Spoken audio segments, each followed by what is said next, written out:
अस्सलाम वालेकुम dear students. Second year physics में आप सबको खुशामदीद।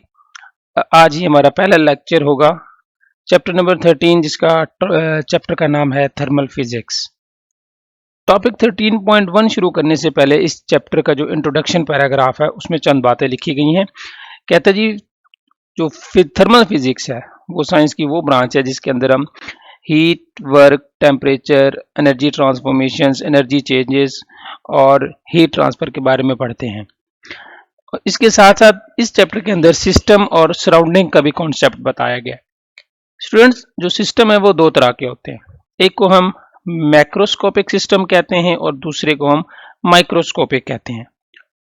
मैक्रोस्कोपिक सिस्टम जो है वो लार्ज ग्रुप ऑफ पार्टिकल्स होते हैं जिनकी ओवरऑल प्रॉपर्टीज जैसे टेम्परेचर या जो प्रेशर्स हैं उनको स्टडी किया जाता है without studying their individual molecules, यानी कि एक सिंगल मॉलिक्यूल नहीं होता बल्कि बहुत ज़्यादा लार्ज नंबर ऑफ पार्टिकल्स होते हैं। उनके प्रॉपर्टीज जो सिस्टम है उन स्टडीज को हम कहते हैं मैक्रोस्कोपिक सिस्टम्स।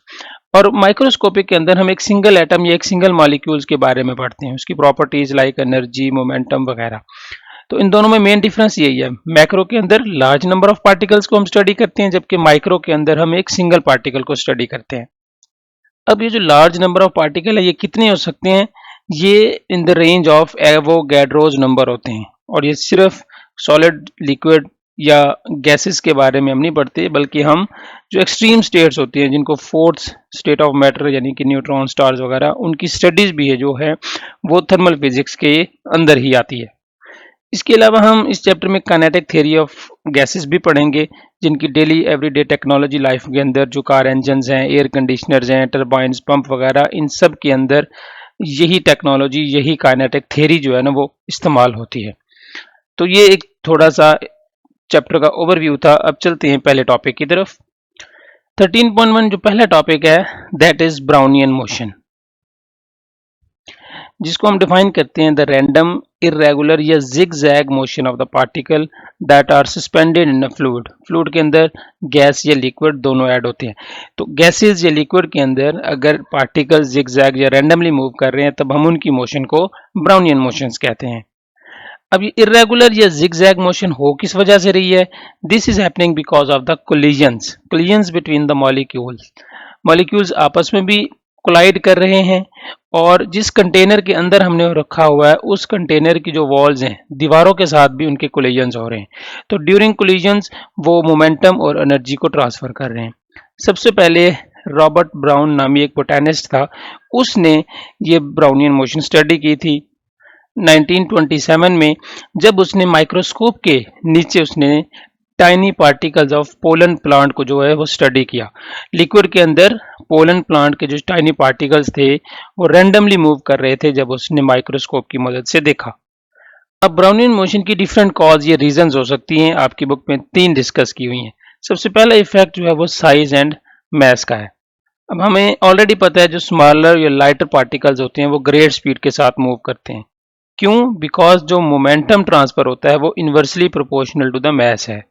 यानी कि अगर लार्ज पार्टिकल्स आपस में कोलाइड करेंगे तो उनमें जो मोमेंटम का ट्रांसफर होगा वो कम होगा as compare to the lighter particles जिनमें मोमेंटम जो ट्रांसफर होता है वो ज्यादा होता है।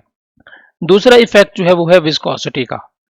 विस्कोसिटी क्या है जी? Viscosity describe the magnitude of the internal friction in a fluid. Fluid के अंदर जो अपनी मॉलिक्यूल्स की वजह से इंटरनल फ्रिक्शन होती है यानी opposing force to the fluid, उसे हम कहते हैं विस्कोसिटी। यानी कि ये resistance to the flow of the fluid को डिस्क्राइब करती है। तो अगर फ्लूइड की विस्कोसिटी लोअर होगी, कम होगी, इसका मतलब उसके अंदर इंटरनल फ्रिक्शन कम होगी। जब रेजिस्टेंस या फ्रिक्शन कम होगी तो उससे जो ब्राउनियन मूवमेंट होगी वो बहुत ज्यादा तेज हो जाएगी, क्योंकि उसको कोई मॉलिक्यूल्स को कोई चीज अपोज नहीं कर रही, उनकी मोशन को रोक नहीं रही। और तीसरा जो है पॉइंट वो डिस्कस किया हुआ है कि अब इन दोनों चीजों का जो आउटकम है वो क्या निकलता है, रिजल्ट क्या निकलता है। तो इसका रिजल्ट ये है कि ब्राउनियन मोशन की वजह से जो पार्टिकल्स हैं वो कॉन्टिन्यूसली मोशन में रहते हैं, मूव करते रहते हैं। नेक्स्ट हमारा जो 13.2 टॉपिक है that is kinetic theory of gases. Kinetic theory of gases बच्चों एक्सप्लेन करती है या डिस्क्राइब करती है molecular composition and motion of the gas molecules. अब गैस का जो प्रेशर जनरेट होता है वो दो चीजों से प्रोड्यूस हो रहा है।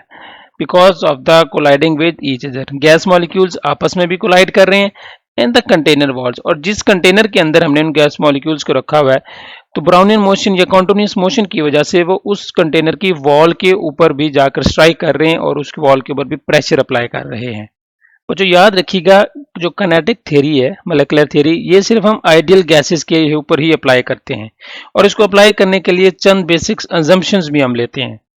पहली अजम्पशन ये है कि जो आपकी गैस है, that gas is composed of massive number of tiny and spherical particles. Massive मतलब बहुत ज्यादा, मिलियंस नंबर ऑफ पार्टिकल्स जो कि स्फेरिकल शेप के हैं उनके साथ मिलकर बनी हुई है गैस। और ये जो पार्टिकल्स हैं दैट आर फार अपार्ट, ये एक दूसरे से बहुत दूर दूर हैं, और इनमें से किसी एक सिंगल पार्टिकल का जो वॉल्यूम है वो निग्लिजिबल होता है as compare to the empty space. यानी कि आपके पास एक कंटेनर के अंदर मिलियंस ऑफ पार्टिकल हैं, तो किसी एक पार्टिकल का जो वॉल्यूम होगा वो निग्लिजिबल होगा एज कंपेयर टू द पूरा का पूरा volume of that container. Secondly, जो पार्टिकल्स हैं दे कॉन्टिन्यूसली और रैपिडली मूव करते रहते हैं, रैपिडली भी और कॉन्टिन्यूसली मूव करते रहते हैं, और उनकी कोई फिक्स डायरेक्शन नहीं होती, ये रैंडम डायरेक्शन में मूव करते रहते हैं। बिकॉज जब एक पार्टिकल दूसरे पार्टिकल से टकराता है, कोलाइड करता है, तो उसकी डायरेक्शन चेंज हो जाती है।